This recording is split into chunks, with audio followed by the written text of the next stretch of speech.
अथव पार पैदरी समोए पुजाणा मुंहिंजल बचन जी जीअं यतीमीअ जो एहसास न इन्हनि खे दुखाए मुंहिंजे मासूम बचड़न जी है मुंहिंजे मासूम बचड़न जी सार लहजो तमू खां पोइ है सार लहजो तमू खां पोइ मुंहिंजे बेसमझ नंढड़न जी है मुंहिंजे बेसमझ नंढड़न जी सार लहजो तमू खां पोइ है सार लहजो तमू खां पोइ मुंहिंजे मासूम बचड़न जी है मुंहिंजे मासूम बचड़न जी सार लहजो तमू खां पोइ है सार लहजो तमू खां पोइ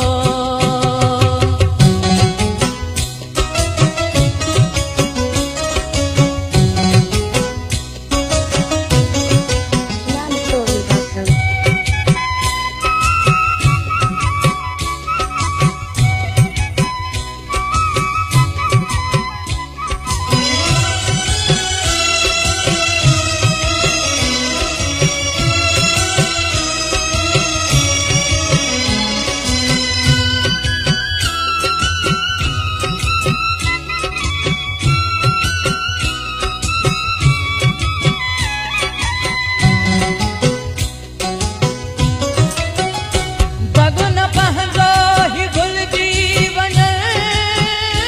राह खान ही भटकी वञे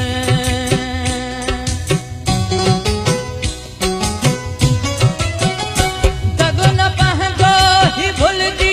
वञे राह खान ही भटकी वञे है हिन गुलाब जे गुलड़न जी है हिन गुलाब जे गुलड़न जी सार लहजो तमू खां पोइ है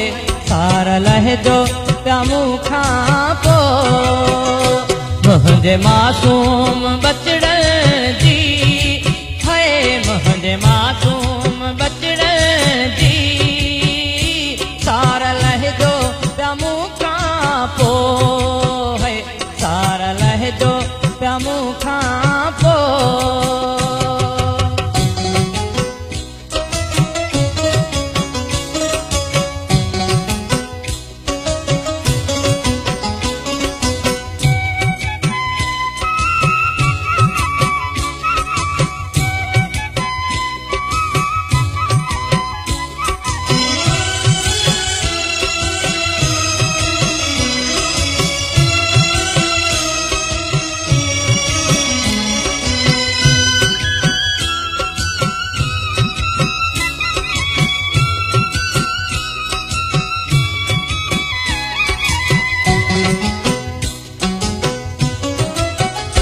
मर्ग मुंहिंजो वधी आयो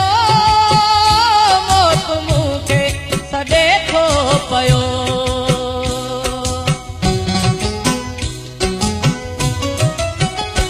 मर्ग मुंहिंजो वधी आयो मौत मूंखे सॾे थो पियो है तंहिं करे मुंहिंजा मिठड़न जी है तंहिं करे मुंहिंजे मिठड़न जी सार लहजो तमू खां पोइ है सार लहजो तमू खां पोइ मुंहिंजे मासूम बचड़न जी है मुंहिंजे मासूम बचड़न जी सार लहजो तमू खां पोइ है सार लहजो तमू खां पोइ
सार लहजो तमू खां पो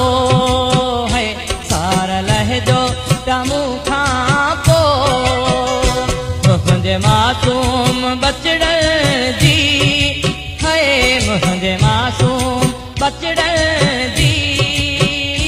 सार लहजो तमू खां पो है सार लहजो तमू खां पो मुंहिंजे बेसमझ नंढड़न जी है मुंहिंजे बेसमझ नंढड़न जी सार लहजो तमू खां पो है सार लहजो तमू खां पो है सार लहजो तमू खां पो।